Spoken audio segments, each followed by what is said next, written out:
ఇక్కడ చెర్రీ టమాటాలు ఉన్నాయి ఫ్రెండ్స్.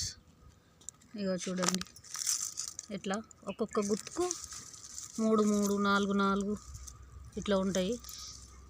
ఇగో ఇట్లా ఇగో చెట్టు నిండా ఉన్నాయి. వీటిని రాములకాయలు కూడా అని అంటారు. ఇగో చూడండి, వీటితోని టమాటా చారు చేస్తే చాలా టేస్ట్ ఉంటుంది ఫ్రెండ్స్. దీని స్కిన్ పల్చగా ఉంటుంది, చారు చేయడానికి మంచిగా ఈజీగా తొందరగా అవుతుంది. కానీ వీటిని పండ్లు పండనిస్తలేవు ఫ్రెండ్స్ కోతులు. ఇగో చూడండి ఫ్రెండ్స్, అంతా ఎట్లా చేసినాయో చెట్టును అంతా ఖరాబ్ చేసినాయి కోతులు. చల్లనుండా కాయల్ని అవి తినేది కొంచెం కానీ ఖరాబ్ ఎక్కువ చేస్తుంటాయి. కొండగట్ట అంటేనే కోతులు కదా ఫ్రెండ్స్. చూడండి ఫ్రెండ్స్, ఇవి ఆరోగ్యానికి చాలా మంచిది. ఎక్కడైనా ఉంటే తెచ్చుకొని తినండి.